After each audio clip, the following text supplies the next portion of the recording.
And I am actually really pleased to introduce a valued colleague. Dr. Kushang Patel is a research associate professor of anesthesiology and pain medicine at the University of Washington and research core director of the Harborview Injury Prevention and Research Center. His research aims to reduce risk of disability and injury, as well as improve pain management among older adults. And currently he's leading clinical trials of exercise to reduce pain and improve physical functioning among older adults with knee osteoarthritis. Welcome, and feel free to get started. Thank you, Barb. I want to first start out by thanking the Northwest GWEC, the Northwest Geriatric Workforce Enhancement Center, for the opportunity to present today on a topic that I'm very passionate about. And I also wanted to apologize to everyone for the hiccup with not having the handouts ready. That was mostly my fault because I was kind of tardy in getting the slides to Dr. Cochran. I also wanted just to start by saying Happy New Year to everyone, and since I'm speaking to primarily an audience of clinicians, wanted to say thank you for being in the trenches and during this pandemic. I know it has not been easy. My wife is a clinician, and I know that it's been nonstop for you all, and I just really appreciate the work that you do. And so hopefully today's talk is a little bit of a diversion from the stresses of COVID. I do think, though, that physical activity does potentially have some benefits for COVID mitigation. So the title of my talk is Physical Activity in Older Adults, and I really do believe it's a big opportunity for us to engage with patients, our older patients, to promote physical activity as a way to improve healthy aging. So the outline of my talk is shown here. I just wanted to start out by just giving some population perspective. As Dr. Cochran noted, I'm a epidemiologist. Oh, sorry, I guess she didn't know that. My background training is in epidemiology.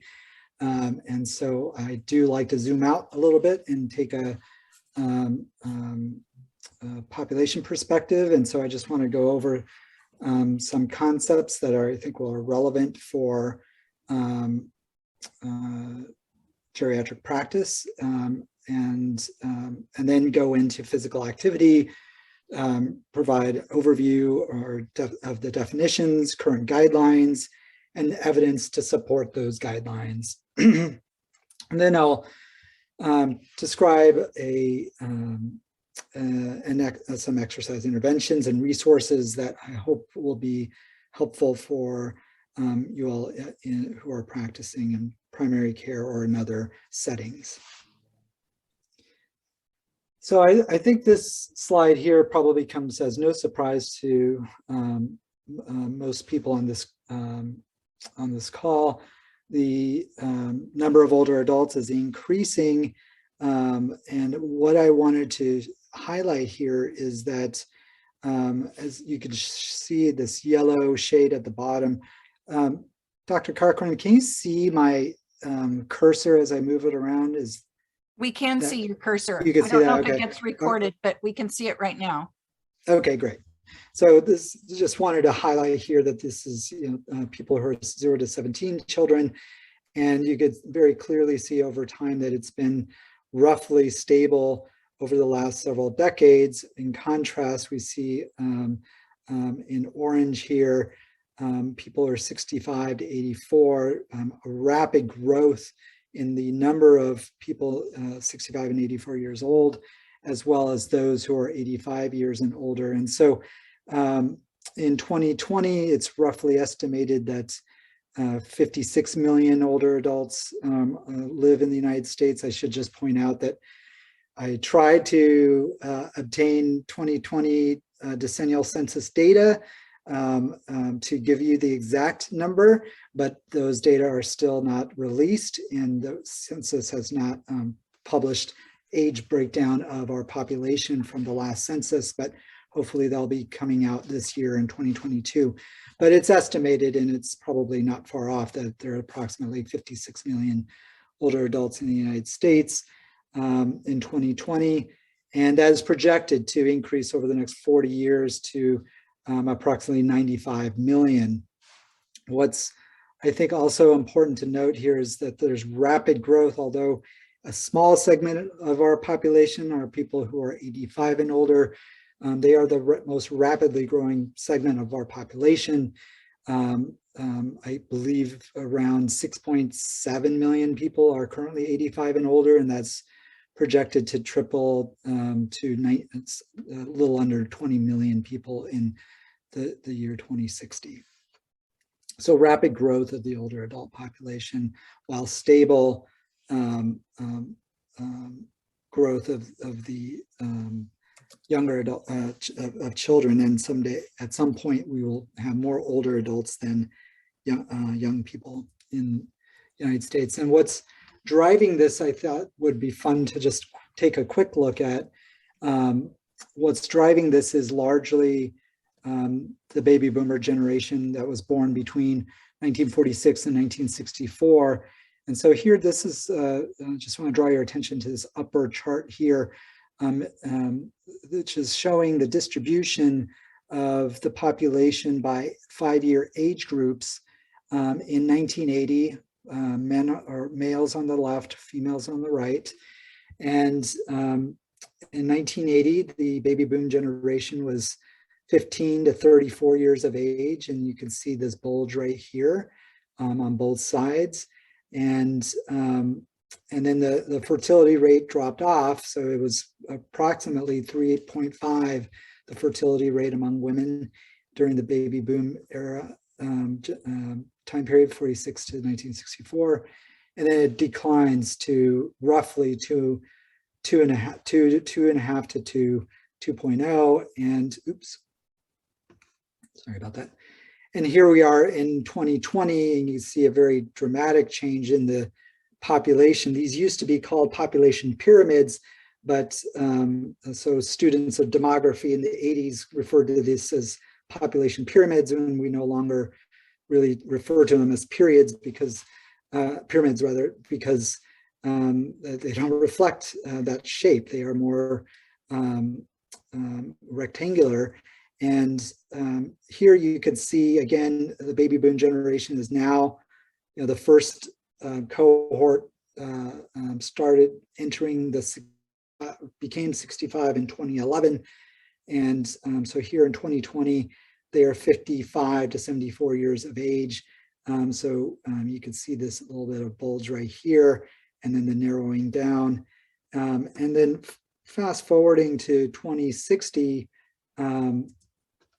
you could see that there's far fewer young children and younger people relative to the older adult population.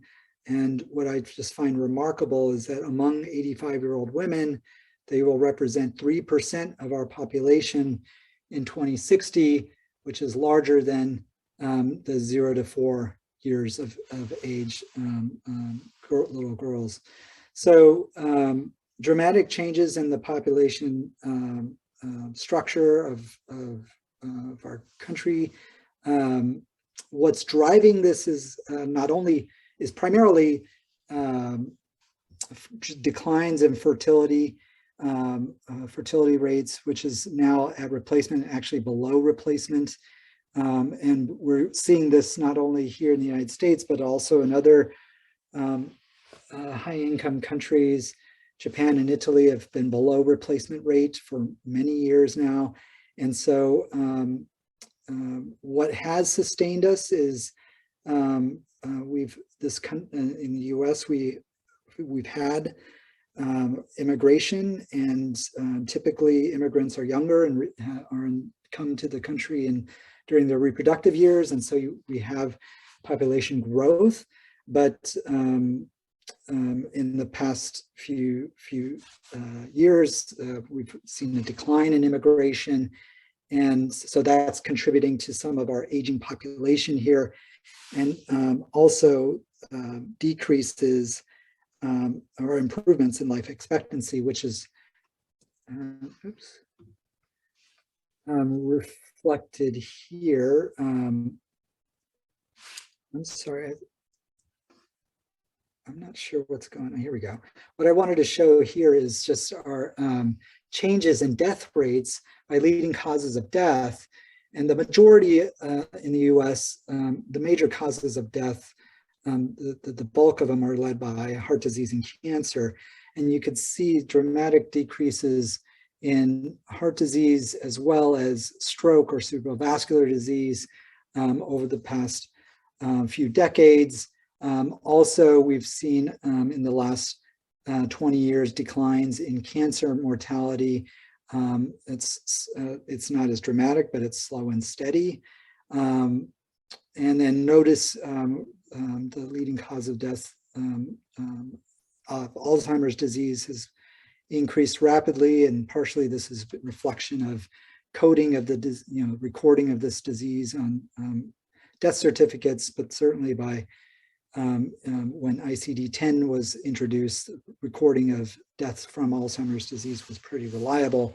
And you could see that the increase here is reflecting our aging population. So this change, this decreases in overall in mortality have led to increases in life expectancy. This is over the last nearly 50 years here, showing that generally men and women have had increases in life expectancy. Men have had more of an gains than women. And then of course, this has been a positive story generally, but in the past few years, the impacts of the opioid crisis have taken a toll on life expectancy, and we've had some plateauing, as you can see here, from 2011 to a decline, I think, in 2013 or 2012 in life expectancy, and then general plateauing. But of course, in the past year, sorry, I'm having a little bit difficulty advancing my slide here. What is that? I apologize. Okay, here we go. There's preliminary release of 2020 deaths, and the CDC estimated life expectancy based on this preliminary release of mortality data. And as you all know, COVID has driven a decrease in life expectancy. And so, sorry, I should also point out that the scale has changed here. This is still life expectancy, but it's only looking back over the last 20 years instead of 50 years. And the y-axis changed slightly between these two graphs. But so you could generally see there's the rise in life expectancy sort of stalled, and then of course COVID has had a dramatic impact.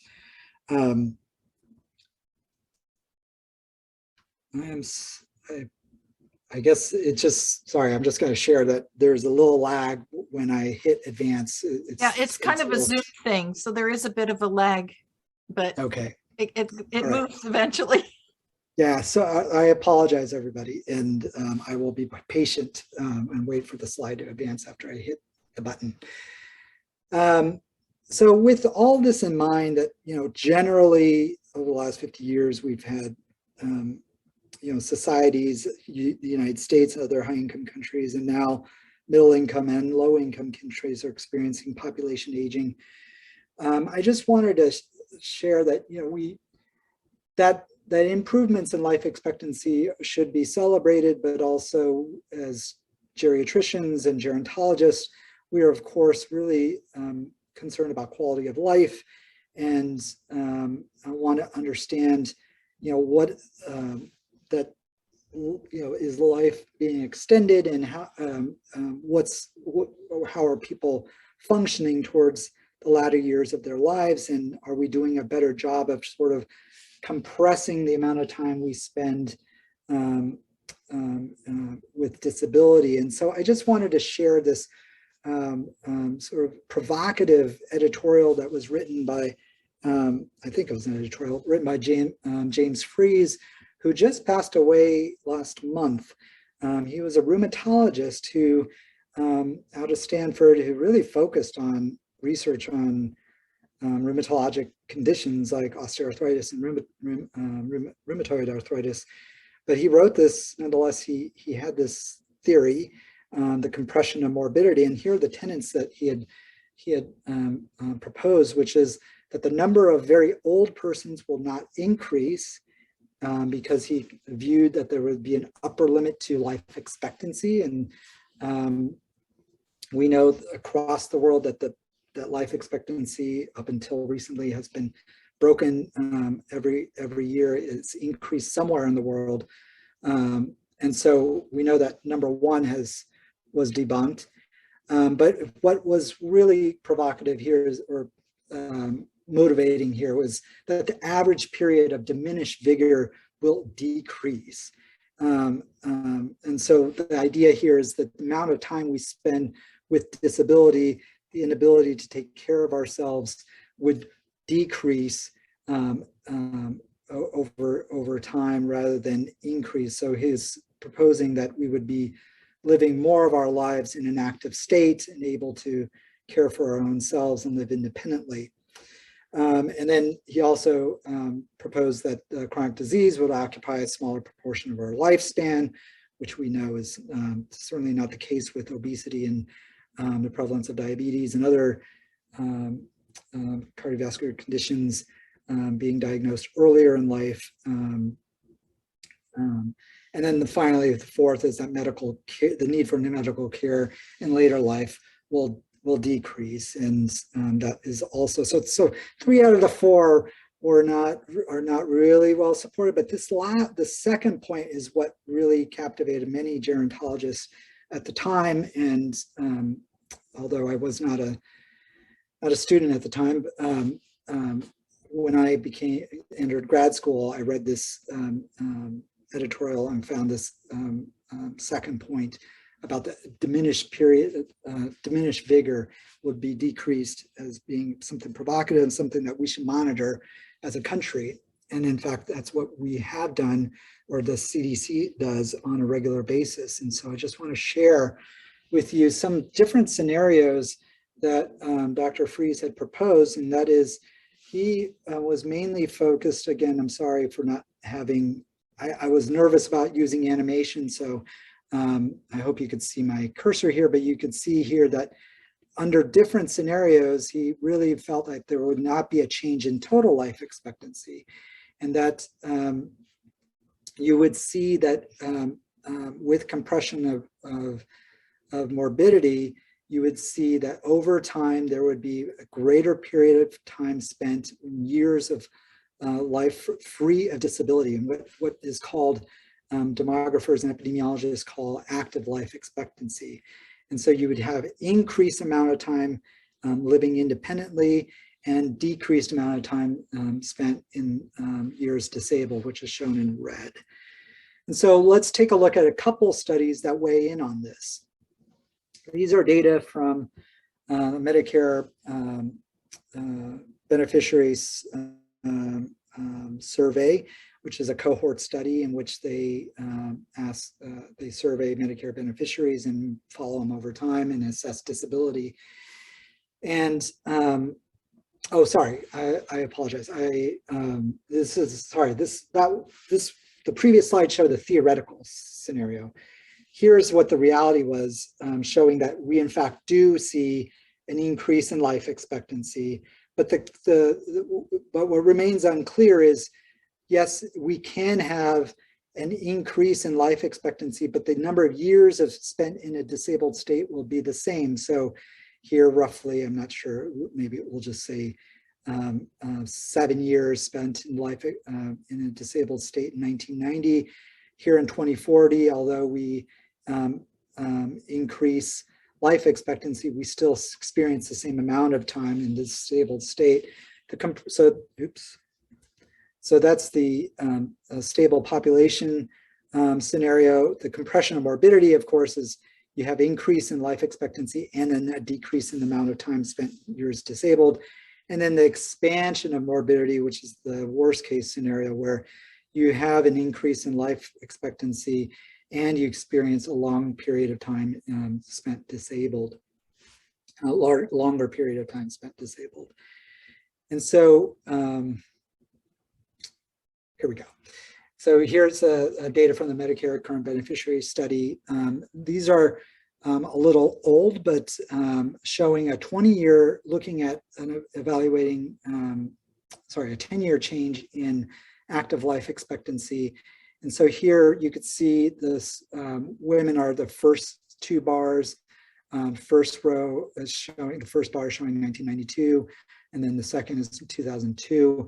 And first, I just want to point out here that that total life expectancy in those two time periods increased by 0.3 years from 18.3 to 18.6 across that decade.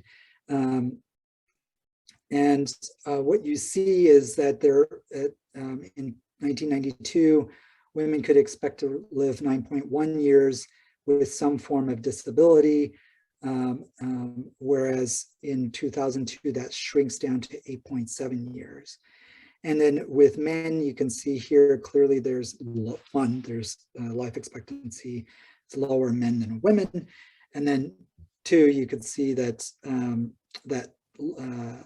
total life expectancy expanded more rapidly for men than women, and that there hasn't been a dramatic decrease in the period of time spent with disability. So it goes from 5.1 years to 5.0 years. But you do see an increase in the amount of time spent with active life expectancy. So more time spent without disability. So these are a little bit old data. Here are some more updated data.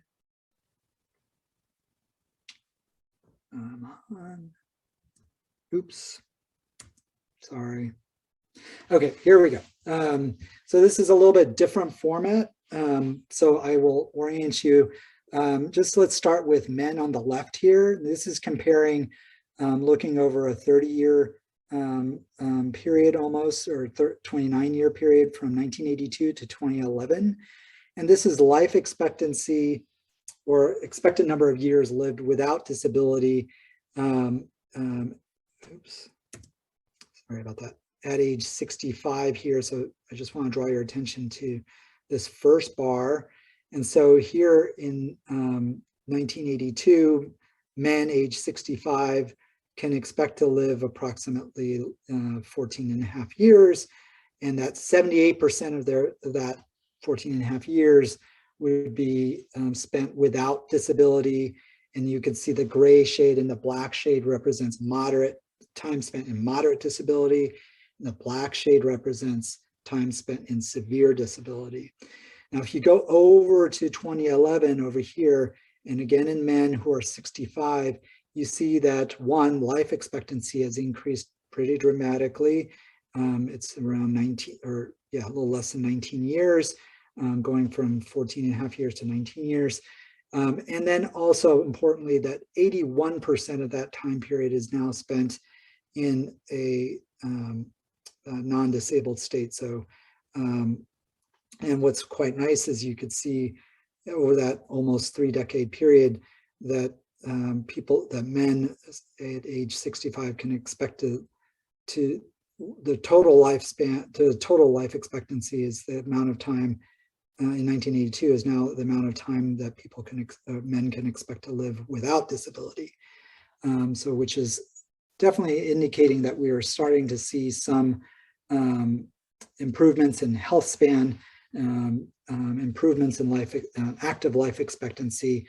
But and then I'll just point out that in each of these age groups, that there is improvements in the amount of time spent in a non-disabled state.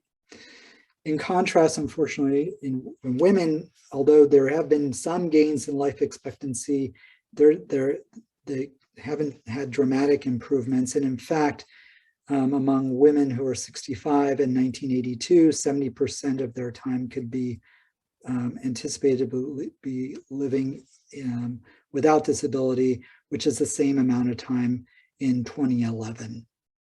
So you could study this some more when you look at your slides, so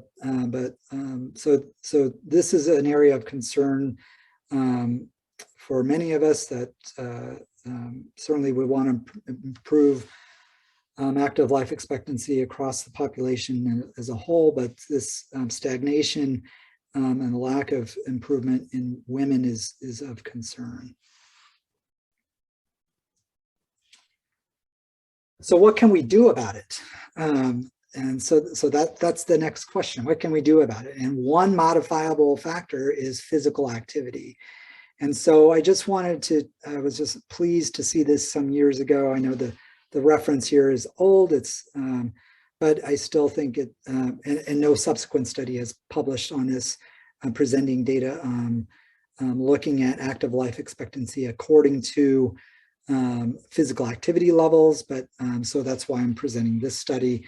And it's a nice project in which, or study in which they divided their population into 3 levels of physical activity. They basically took a self-reported measure of physical activity, calculated overall physical activity, and divided the population into 3 groups, tertiles, so evenly dividing the population into low, moderate, and high.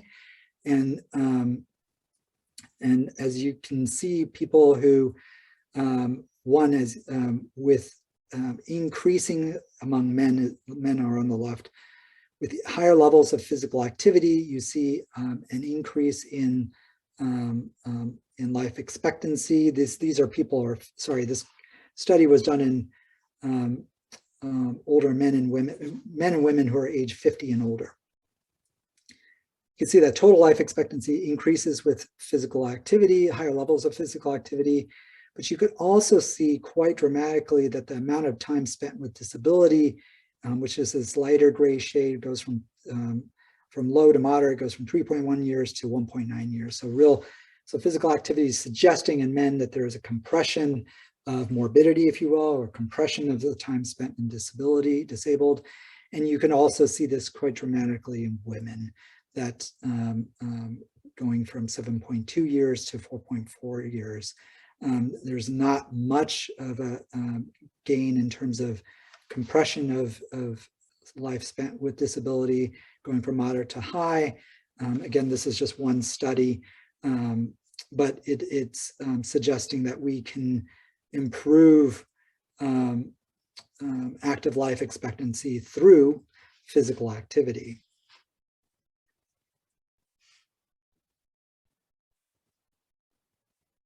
Okay.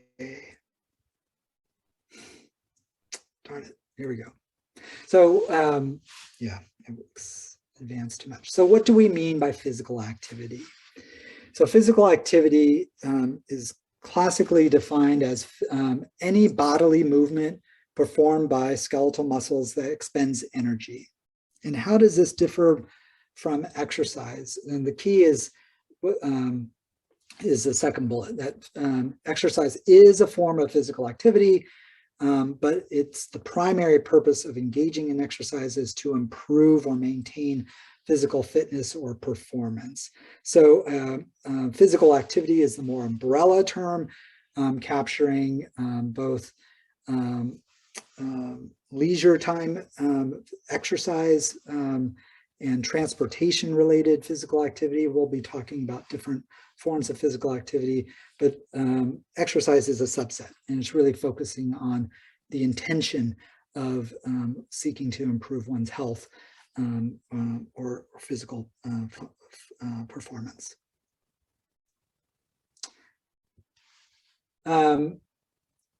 So in 2018, the US government released, or the Department of Health and Human Services released the physical activity guidelines for Americans. This is the second edition. So the first edition came out in 2008, and the 2018 guidelines in that decade, we gained a lot of knowledge on the role of physical activity in health. But the guidance that was given in 2008 was quite solid, and the big difference I'll note in a moment. So the 2018, the most recent guidelines are, move more and sit less throughout the day. I think we've all heard, probably in some form or another, have heard this message. And that to me is a hopeful message you can bring to your patients.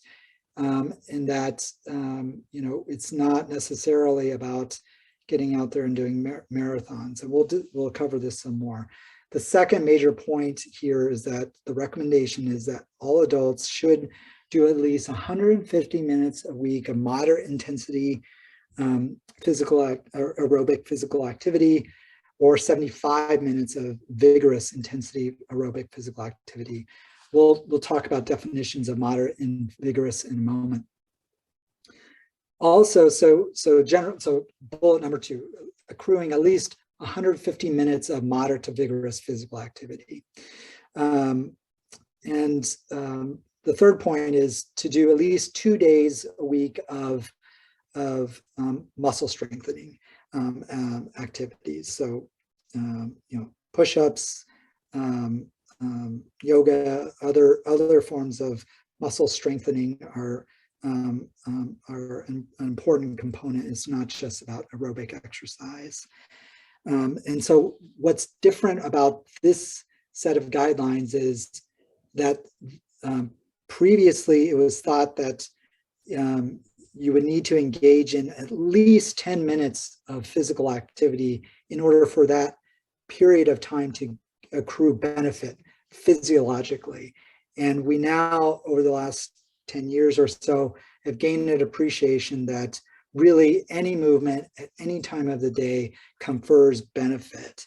And so there's no longer this bout requirement of having at least 10 minutes of doing exercise, at least 10 minutes at a time. So, in thinking about your patients, you can, I'll just give an example for my own mom and dad.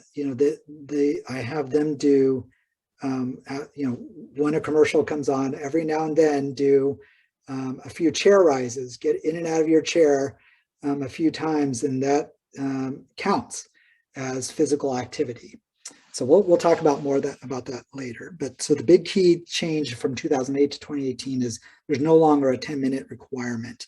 You can accrue benefit from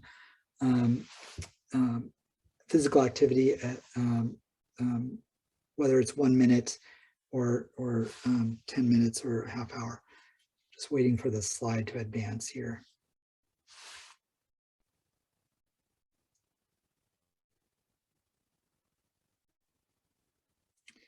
While we're waiting, the difference between the 2008, sorry about that, everybody.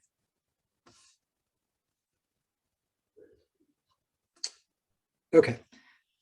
One nice thing about the 2018 guidelines is that they provide a little bit more guidance for different subsets of the population.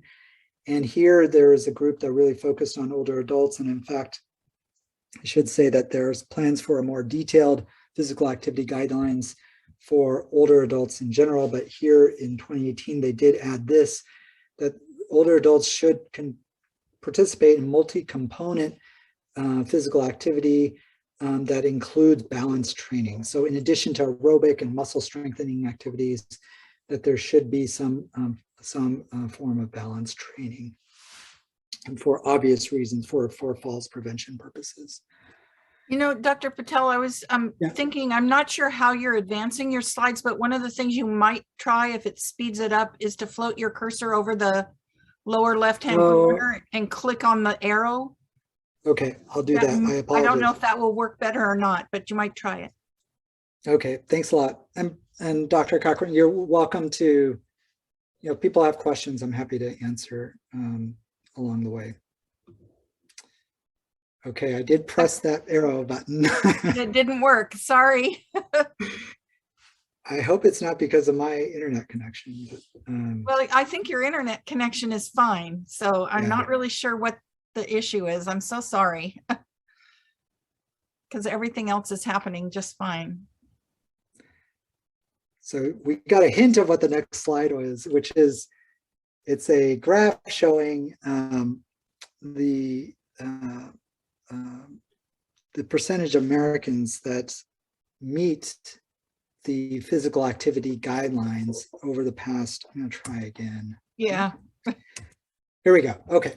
So the percentage of US adults 18 and older, so this is not restricted to 65 years and older, but you can see that one, in 2008, this is coming out of the most recent report, the 2018 report.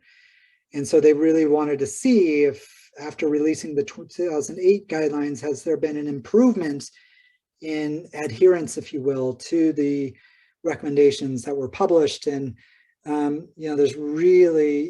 there's small improvements in the proportion of the population that's engaging in physical activity. Men are slightly more likely to meet US guidelines than women, but we have a lot of room to improve. And so what I thought I would do is to go over some studies that support those guidelines. And I wanted to start out by highlighting one study that I contributed to when I was a postdoc. And this was a project in which up until that time in the early 2000s, most studies were relying on self-reported questionnaires to assess physical activity, which there's nothing wrong with that. And the challenge with it is, well, the advantage of using self-report is you're really getting the patient or the study participant's perspective of their own physical activity. What do they think they're doing, which can be helpful clinically. What studies have shown is that we have a hard time reporting our own physical activity. It's not an easy task. And we tend to overestimate our physical activity levels. And so there were studies that showing, self-reported physical activity associated with, better health outcomes. But here in this study, we used a novel method called doubly labeled water, where people ingest a pre-specified amount of deuterium, which is a isotope, and you're able to exquisitely measure the amount of energy expenditure based on the amount of deuterium that's collected through urine collection. And so here so we're not dependent on self-report or a device. This is using sort of the gold standard, and it's expensive. So we were only able to do this in 301 participants. And these were participants who were generally well-functioning. Half were Black, half were white, half were approximately women, half were approximately men. And what I wanted to point out here is when we divide, use activity energy expenditure, there's a formula for computing this, and you could come up with kilocalories per day expended. You see that those in the lowest tertile, expending less than 521 kilocalories per day, have poor survival over time. Again, this is a well-functioning cohort, so the survival is not bad here over the 8-year follow-up, or 7.5 to 8-year follow-up period. But you do see separation, that people who are more physically active were less likely to die than those who are less physically active. And when we further adjust for age and sex, you see this was a pretty narrow age range of 72 to 82-year-olds.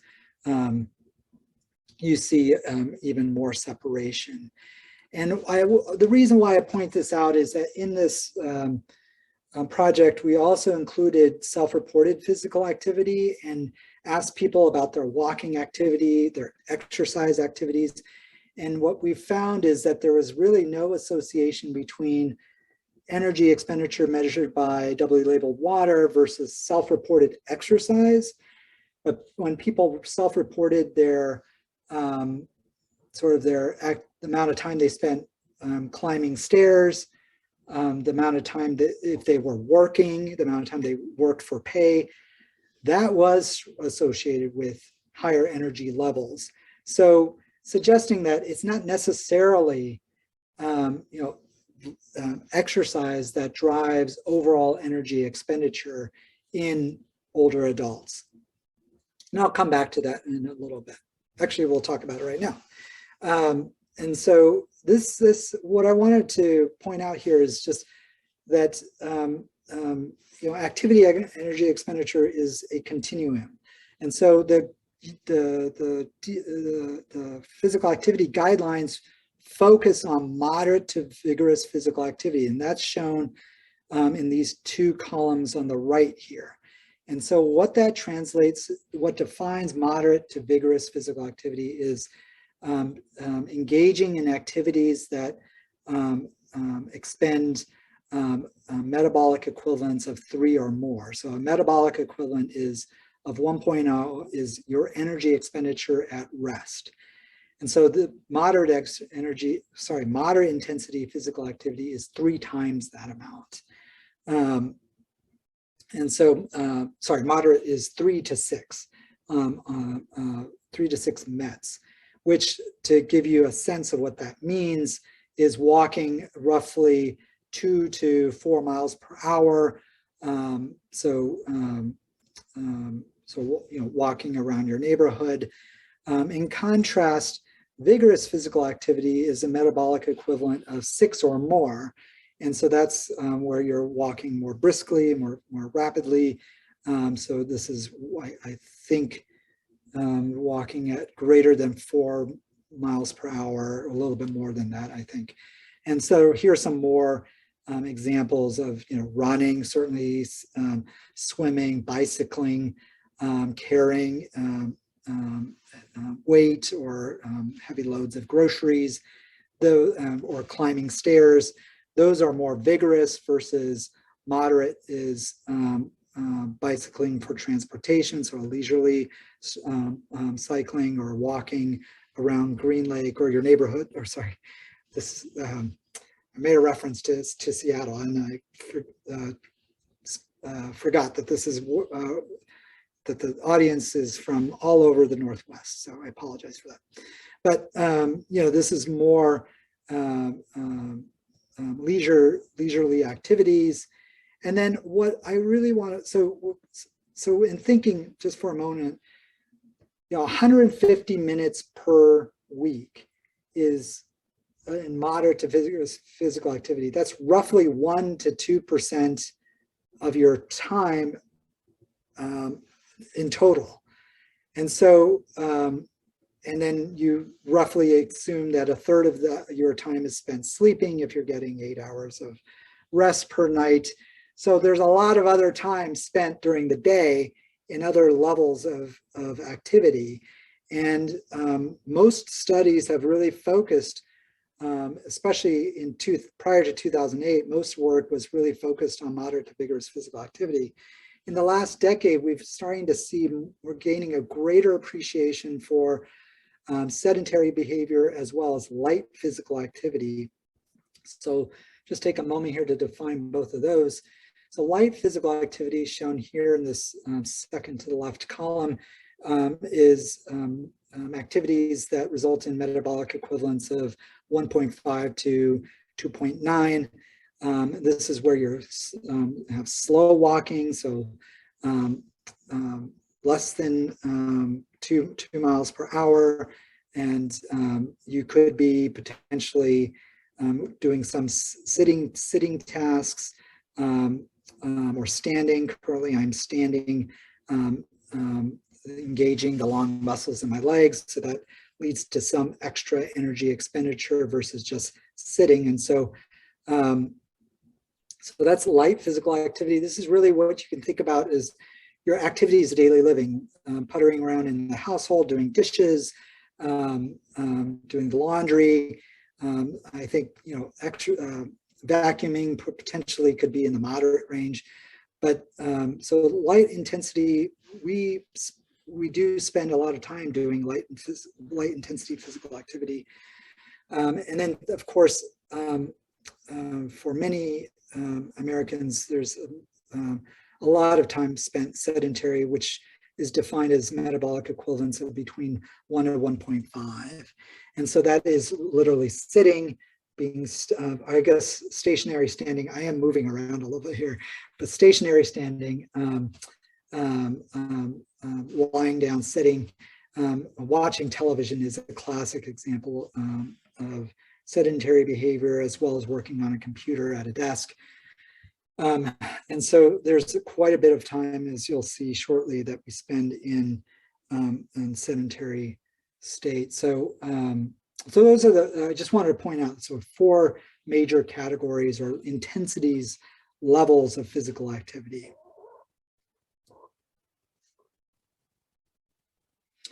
And so measuring these different levels of physical activity can be challenging, but through self-report, you generally can do an okay job with measuring the more extremes, like sitting and, you know, running or doing more vigorous physical activity. But the bulk of our activity in the light to moderate range is much more difficult to measure through self-report. It's not impossible, but it's just more challenging. And so in the last really 20 years, we've made gains in using accelerometers to measure physical activity. And so this is a slide that's I'm borrowing from a colleague, Dr. Dory Rosenberg.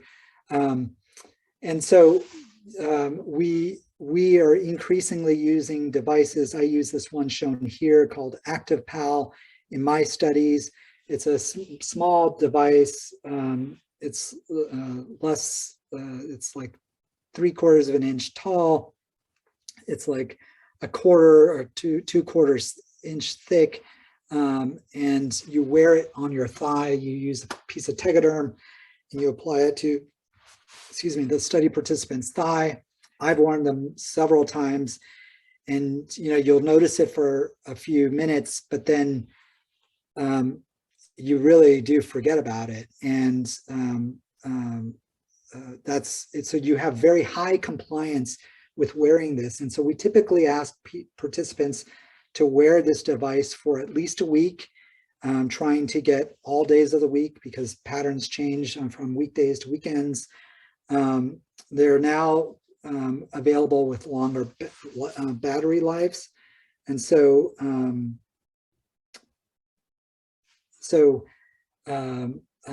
people are collecting for a longer period of time to really understand people's physical activity levels.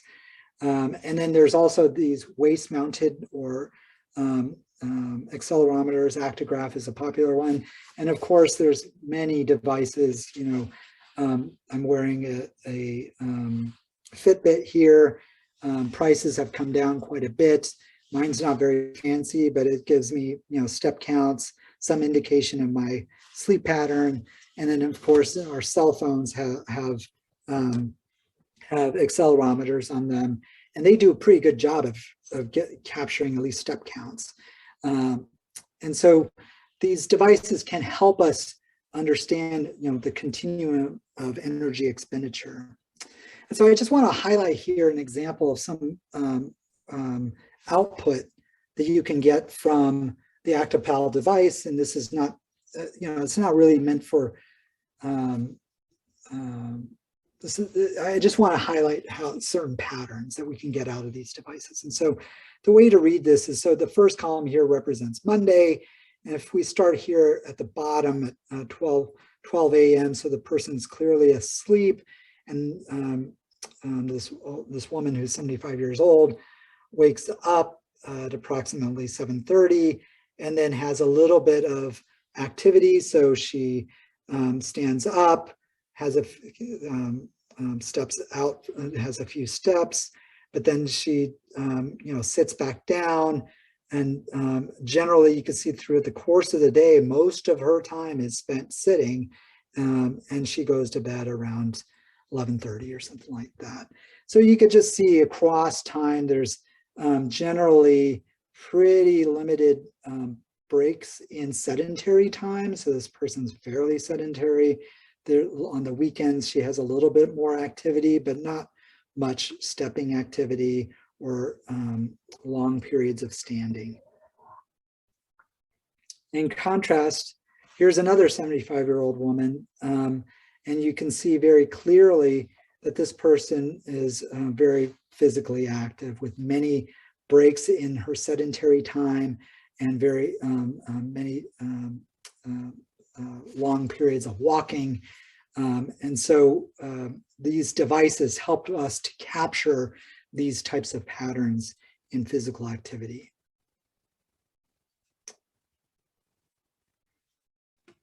Oh, yeah, okay. So I just wanted to take a moment to, because walking is the most common form of physical activity, I thought I'd spend a little bit of time reviewing some recent exciting studies showing sort of the benefits of walking. And this is a large cohort study. I apologize for the typo here.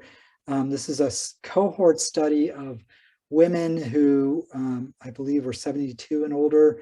The Women's Health study. This is not the Women's Health Initiative, but the Women's Health Study out of Harvard. And so there were 16,714 women who participated, in which they wore one of those actigraph devices. And so they were able to quantify steps walked over a week's time, and then they followed people up over time to see their risk of death. And what I wanted to highlight, and what the researchers were aiming to do, is to really understand sort of the dose-response relationship between walking activity and risk of death. And so one thing that you could first start out by seeing is that you accrue benefit of walking right away, that anything above 2,000 steps, you're already improving your mortality, reducing your risk of mortality. And so this got media attention. Many of you might have heard about it. So I just want to point out that the 10,000 step default that's often promoted, or is often defaulted on consumer wearables like a Fitbit or your iPhone, your cell phone, that's not necessarily a scientifically based goal. And in fact, it was really a marketing gimmick used in the 60s or 70s by a company that was selling pedometers, Japanese company selling pedometers, that named in Japanese, named their device the 10,000 step meter. And so you can see very clearly that you accrue benefit, and that there seems to be some plateauing after 7,500 steps in mortality risk. I should just point out, though, however, that there are some limitations in how this step counts were measured. And so I think what the main takeaway here is, you can encourage your patients to accrue as many steps as they can. And I don't think there's not necessarily a threshold that they need to make. We do need better. That's sort of the next round of guidelines, is to really come up with a clear guidance exactly how many steps we should be walking. But that's something that's debated currently. But generally, I would say that encourage our patients to increase their step counts.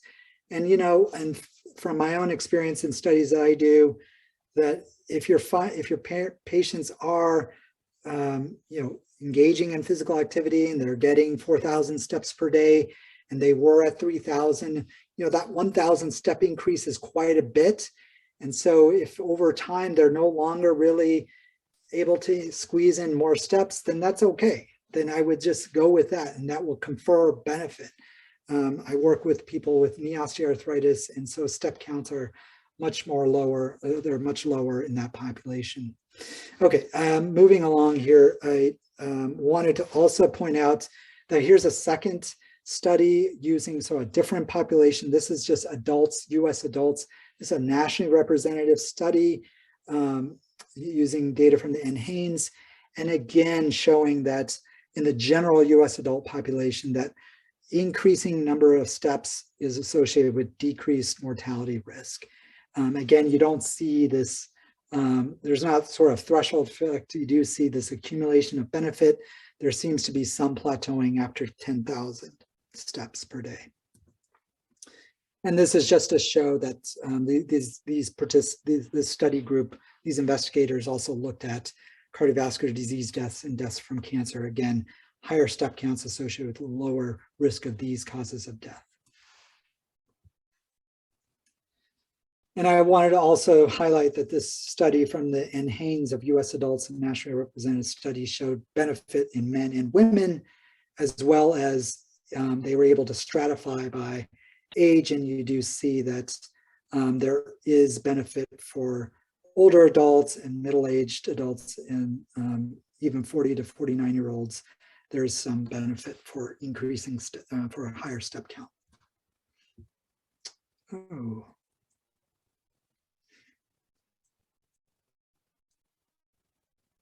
Yeah, that's a duplicate. Okay. So what I also want to point out here is that, so we just focused, I showed you that different levels of physical activity. So most studies have focused on moderate to vigorous physical activity. This is a study that combined several large studies together to evaluate the contributions of lighter physical activity. And so here on this upper left quadrant just looks at a measure of total physical activity. And you can see that there's really, and the risk of death. And so as we increase overall physical activity, we see mortality benefits. We also see when adjusting for moderate to vigorous physical activity, that light intensity physical activity still confers benefit. That's shown in this top right quadrant. And this research group further split light physical activity into low and high levels and showed that both low and high light physical activity, greater amounts spent in light physical activity is associated with higher benefit. And I just want to point out that just note the number of minutes per day. Normally with moderate to vigorous physical activity, the scale is 0 to 100 minutes per day of moderate to vigorous physical activity. Here it's 100 to 500. So we just generally spend more time in light physical activity. There's just more opportunity for it. And so encouraging patients to just move more can confer health benefit. And that's just emphasized here in this graphic. This is pulled from the guidelines, the 2018 guidelines, and you can just basically see that there have been a number of studies looking at sedentary time versus moderate to vigorous physical activity. Sort of what's the sort of evaluating the weekend warrior effect. If I sit all day but do 30 minutes of moderate to vigorous physical activity, am I okay? Well, yes, you are okay. So that, let me just point out that would be someone up here where they have a lot of daily sitting time. So they'll be up in this right quadrant up here, but they also engage in a lot of moderate to vigorous physical activity. So the goal really is to try to decrease, this is this heat map with red showing higher risk of mortality, try to decrease the amount of time we spend sitting and increase the amount of time we spend in more physically active. So really trying to break up our day to improve our health. And this is a synthesis that was done a couple of years ago, published in the British Medical Journal, of showing what are specifically some of the benefits of moderate to vigorous physical activity. And you can see it's beneficial for diabetes, a range of age-associated conditions, diabetes, cancer, breast cancer, CVD. And what I wanted to point out here is that in my own area, osteoarthritis, pain is usually a major inhibitor or a barrier to engaging in physical activity. And so it's really important for providers to demystify or to correct misunderstandings of the role of physical activity and pain, and that greater activity might result in pain, but will not result in damage, and that over time, that greater improvements in physical activity actually leads to improvements in pain and functioning. And I just want to emphasize that it's not just for osteoarthritis, low back pain, other common musculoskeletal painful conditions. Physical activity or exercise are usually first-line treatment. And so we shouldn't shy away from encouraging patients with musculoskeletal conditions to try to engage in physical activity or exercise, really starting out low, going slow and low, and then over time, slowly build up the volume of physical activity. And then the other point I wanted to make here is that there is a concern that in addition to fear of pain in older adults, there's also a fear of falling, that engaging in more physical activity can lead to higher falls risk. And so just want to show here, there's a really nice study out of the Women's Health Initiative. These are a subsample of women, of 5,545 women, in which they really showed that higher levels of moderate to vigorous physical activity was not associated with higher risk of falling. This study did a very nice job of measuring physical activity and collecting data on falls. And this upper left quadrant, this graph is showing these are women who have moderate to severe functional limitations. Even in this group, those with higher levels of physical activity did not have higher risk of falling. And then also and in fact, people with lower, what you can appreciate is that people with lower levels of physical activity were at higher risk of falling. So higher levels of physical activity are not associated with higher risk of falls. That's true in also well-functioning older adults, as well as in people with a history of falls. So this paper was really valuable in helping to alleviate that concern. And I need to get moving here. So I just want to point out, highlight that these are observational studies, and so how can you convince your own patient who's generally been sedentary for most of their life, who is not used to engaging in physical activity or exercise? So a large multi-site study done that was sponsored by the National Institute on Aging.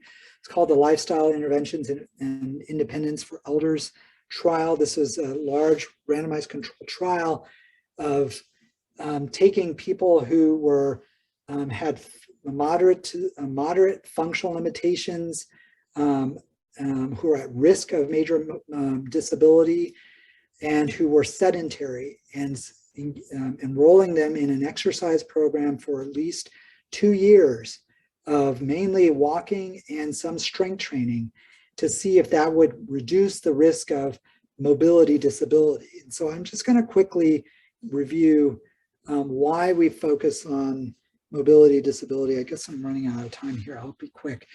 So in gerontology, we really do focus on mobility function because walking is a complex activity, and it's supported by multiple physiologic systems. It's really a way of, for many, it can be another sort of vital sign, because reductions in walking speed is really capturing impairments in potentially impairments in multiple physiologic systems if a clear condition is not identified. So subclinical impairments might lead to reductions in walking speed or symptoms like pain. Come on. And so some years ago, I was fortunate to work with a collaboration. What I want to show here is that this is different walking speeds shown along these. Each line represents older women with a different walking speed. And as you can see, it was at different age points, and the y-axis represents survival. And so let's just focus on 70-year-old women, a woman who's walking at 1.3 meters per second, which is pretty fast, compared to one who's walking at 0.6 meters per second, which is someone who's barely making it across a signalized traffic light. There's almost a 20-year difference in median survival. So walking speed is really a helpful predictor of not only mortality, we also showed this in men, but also disability. So this is another study looking at frank disability in basic activities of daily living, where higher walking speeds are associated with reduced risk of disability. And I should say it's not limited to just older adults. That physical performance or measures of physical capacity are predictive in middle age as well. There's even some studies showing at younger ages, people in 30s and 40s, predicting later life outcomes. So in the LIFE study, getting back to that exercise trial, they've really focused on, they wanted to be able to come up with a discrete outcome that would really help motivate people. So they focused on the inability to walk 400 meters, so a quarter of a mile. So that is what they use to define mobility disability. And so mobility, losing your inability to walk 400 meters means you're less likely to remain in the community. It's associated with higher risk of mortality and morbidity. You're unable to go grocery shopping on your own, unable to get to the doctor, and importantly, you're unable to walk for exercise. So that was the primary outcome. So they had people objectively, every 6 months, they would measure them for their ability to walk 400 meters. So at baseline, when they entered the trial, everyone was able to walk 400 meters within 15 minutes. Most people did it in 7 minutes. Here's what they showed, that these are Kaplan-Meier curves showing the probability of developing mobility disability, the inability to walk 400 meters. And the physical activity group is this dashed line, whereas the control group is the solid line. And you can see that generally there was an 18% reduction of risk in major mobility disability by engaging in exercise. So again, taking people who are sedentary and exercising them, and they did this for 2 years. Really demonstrating that older adults are sedentary older adults who are risk of disability are willing to engage in exercise and can stick with an exercise program. I just want to quickly highlight a few resources for you all to consider. Enhanced Fitness is a multi-component exercise program that includes balance, strength, and endurance training. It's recommended by CDC for arthritis management and other agencies for falls risk reduction. It's available in over 800 sites nationally. The YMCA offers this program. If you want to see if it's available in your community, you can go to the Project Enhance website, and there's a nice, you can enter your zip code or your address and you can see what's available. And this trial is this Enhanced Fitness exercise program is evidence-based. It meets 3 times a week for 1 hour. So your patients, your older adults who engage in this program would meet the 2018 guidelines recommendations for physical activity. And it's been demonstrated to improve physical capacity and health-related quality of life. And I should say that I'm very proud of this work, that we actually adapted this program for remote delivery. So for providers who are in remote areas or areas that do not have access to enhanced fitness, there's now remotely delivered online group-based exercise program that's live streamed. And I just want to share with you some results of a trial that we just completed this summer, in which we evaluated whether or not you can actually implement this in a rural community of older adults with knee osteoarthritis. And so this is a small pilot trial, and we were able to enroll 15 out of 27 people who are interested in engaging in this program. We worked with a rural healthcare system, and we're able to enroll 15 people. The average age was 70 years old. And one limitation is that they were primarily women. In the rural area, it's challenged. Broadband is an issue. Hopefully, with the in the last 2 years with COVID funding and stimulus funding, we've seen improvements in broadband initiatives. So hopefully, over time, this will become less of an issue. But we did provide tablets to a third of these participants. And this was a trial of 12 weeks of remotely delivered enhanced fitness.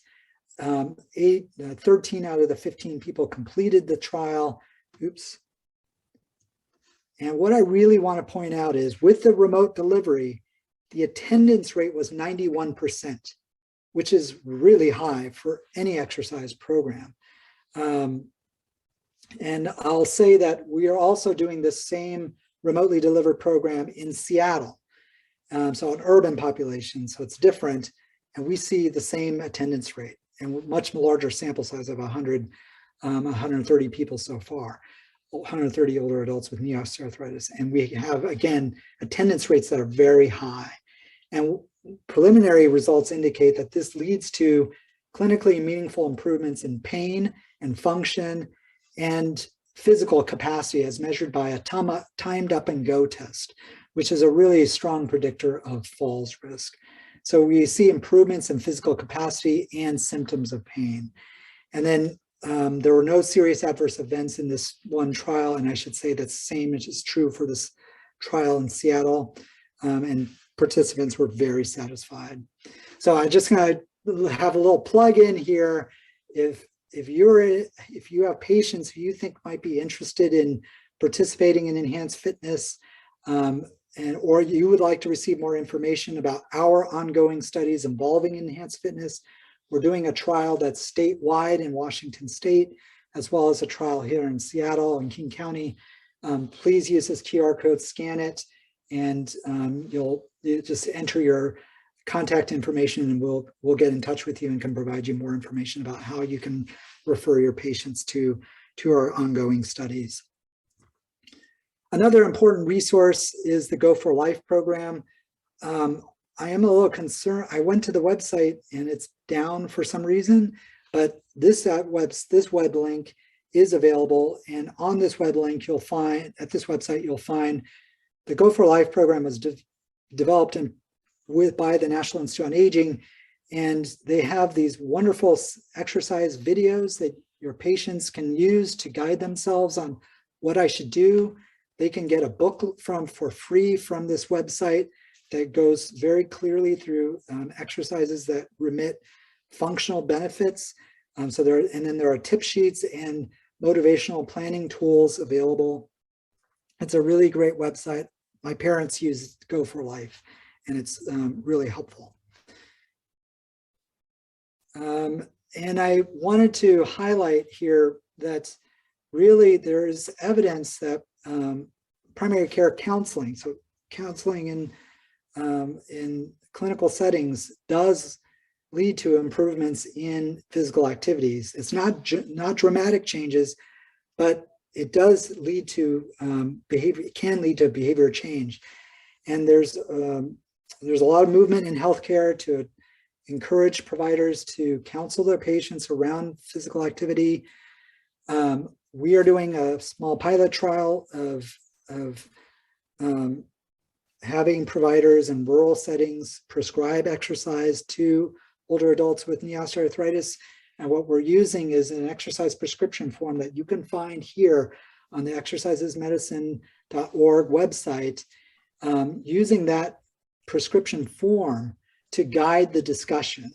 And if you go to this website, there's a lot of tools and resources there available to help you engage with patients around physical activity.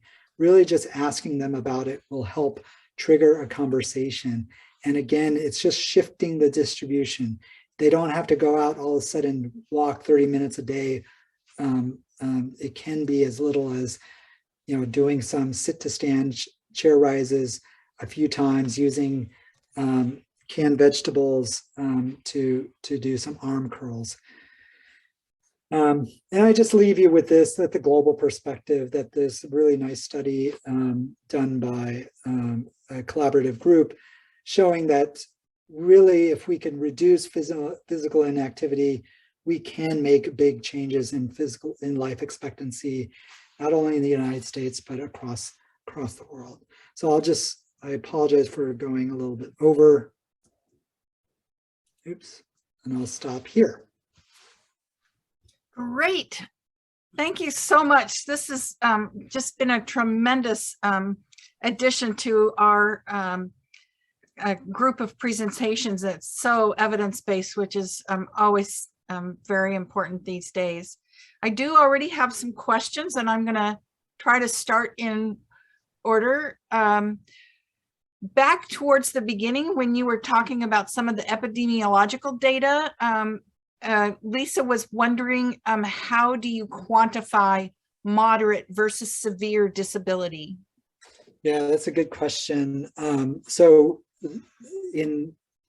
typically what's done is in these questionnaires that assess activities of daily living or IAD, instrumental activities of daily living, the studies that I was featuring really focus on basic ADLs, that severe disability is inability to do basic ADLs, to transfer, to use the bathroom, but difficulty is usually associated with, usually defines moderate levels of disability.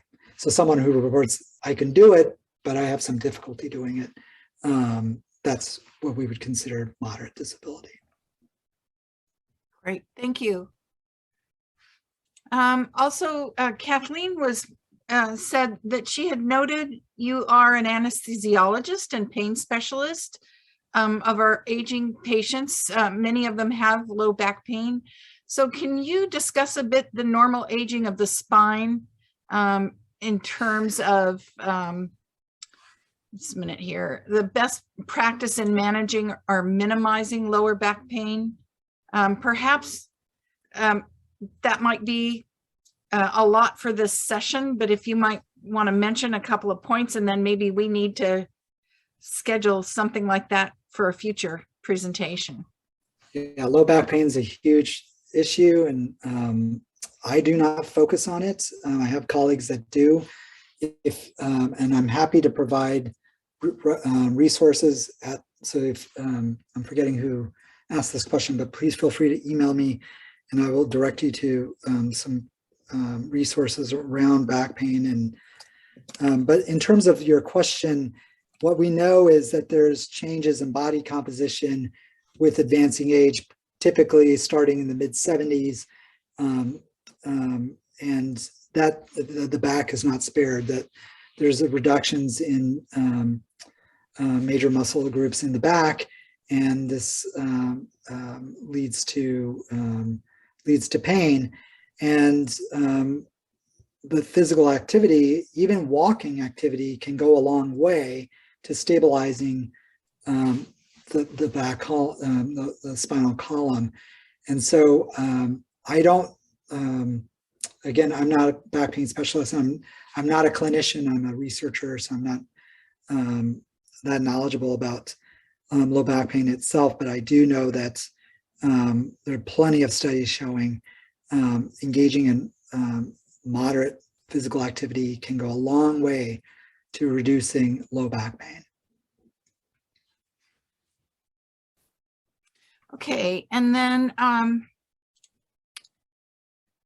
also wondering about accelerometers and other similar devices, how they differentiate between a person using weights and doing upper body exercise while sitting and a sitting person not doing anything else. Yeah, that's a good question. It's definitely a limitation of using accelerometers to measure physical activity. We really miss out on strengthening exercise. So there are more and more devices coming out. It's like, for example, my Fitbit, it's a cheap one, but it has a heart rate monitor. So there's increasingly use of heart rate monitors in conjunction with an accelerometer, so that you might miss the movement of like someone lifting weights, but certainly you'd see it in their heart rate. And so we are trying to improve upon it. That's kind of why the energy expenditure study that I showed earlier with the doubly labeled water was such a nice study, is that it captures all forms of physical activity, whereas the accelerometers are really just measuring changes in acceleration. So it is a limitation. Thank you for pointing it out. I should have noted that as well. It's not perfect by any means. And but there are efforts to try to triangulate with using heart rate monitors and accelerometers to improve surveillance of physical activity and monitoring of physical activity in clinical trials as well as at the population level. So I don't have any other questions. A lot of the questions were about the evaluation form that I posted, but hopefully everyone is getting access to it. Let's see. Oh, Lisa said accelerometers are also poor at capturing people who walk with walkers as well. Is that right? Yeah, I mean, I don't know if it, like sometimes when I go to a grocery store, when I'm using a stroller, the count, I notice sometimes that my steps aren't counted. So there's definitely limitations there. Some of our study participants, we provide Fitbits to study participants, and they sometimes put it around their ankles because they feel that that better captures their movement pattern. So I will say that devices are becoming better, but yeah, when you're using a walker and it's a wrist-based device, you're definitely likely going to underestimate walking activity. So you could get a waist-mounted device, and that will help improve surveillance or monitoring. But I will say that, I'm sorry, and another problem is not just with walkers, is that the people with lower walking speed, there's more room for error in measurement of step counts. So that these are limitations that we should be aware of. But for your patients who you're seeing in clinic, you know, if they have a device like my dad has just an old iPhone, he just wears it in his pocket, and you know, I call him up every week and ask him about his step counts, and it might not capture his exact total volume of physical activity, but the fact that he's wearing it or has it in his pocket for most of the day is a way for me to monitor his activity over time. He had myeloma and was hospitalized and wasn't doing well, and is now doing better. And his step count is how I'm monitoring his improvements in functioning. So although the absolute level of activity of walking is probably not right, I have a good sense of his trajectory.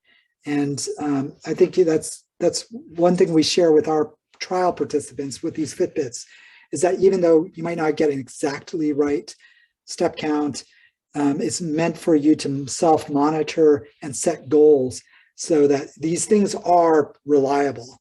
They might not be perfectly accurate, but they are pretty reliable. And so people can feel confident in their ability to monitor their activity level. Okay, I actually have a weird question, if you don't mind, and feel free Yeah, to of course. say you don't have, data or whatever on this, but I'm an old coronary care nurse. And so Uh-huh. I'm very familiar with older adults. We've had the last week or so of really cold weather and lots of snow. And so I'm very familiar with the concerns about older adults shoveling snow in cold weather and the strain that that puts. And I'm just wondering about options for or considerations for maintaining exercise even in this sort of uncertain weather. Yeah, and I then like also, the indoor, you know, exercise program that you've identified. yeah, exactly. The enhanced fitness program is really a nice, this is exactly what you would want your patients to be doing. It's got, what's nice about it is it's instructor led. People can join the classes from their home. It's not like they use ankle weights. I should have pointed that out. So it's, there is a technology barrier or challenge that has to be addressed, but there are the sites that offer remotely delivered enhanced fitness have people that help troubleshoot technology related issues. And so, they have a 0 session, for example, where the first session is the instructor just making sure people could get logged in, making sure that the home environment is appropriate for exercising in, and people have got appropriate equipment. We do this in our studies, and and I should also point out that in our studies, we find that the first 2 weeks of engaging in remotely delivered exercise programs is when you'll have challenges. But if you have staff, and often these places that are offering remotely delivered enhanced fitness do, if you have staff that are well trained and are able to engage older adults in a respectful way, are patient with an older adult on troubleshooting the technology issue, the technology challenges drops off dramatically after 2 weeks of time.